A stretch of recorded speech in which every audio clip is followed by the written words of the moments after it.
It's a product so versatile it's wound up in much of what we use daily, but it has a devastating impact.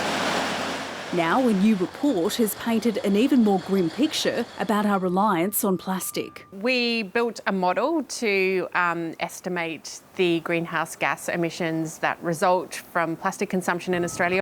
That includes the life cycle of plastic, from its start as a fossil fuel through to how it's discarded, with the most recent data finding Australians produced more than 16 million metric tonnes of greenhouse gas emissions from plastics in a year. The key finding was that those emissions in 2019-2020 were equivalent to around 5.7 million cars on the road every year in Australia. The report was commissioned by WWF and AMCS and penned by Blue Environment, a consultancy group with a long record in waste data. Many of the estimates and projections detailed in this report differ to those we've previously seen.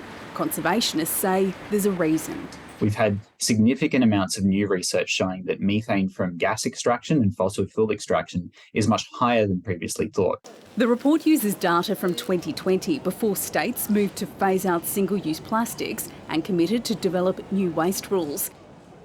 It estimates that plastic consumption and related emissions will more than double by 2050 if there are no significant changes. We need to reduce our reliance on plastic, particularly virgin plastic. And that while recycling can play a really important role, there's also a lot that can be done around redesigning packaging. It recommends rapidly transitioning away from making new plastics from fossil fuels and boosting greener recycling methods. Penny Timms, ABC News.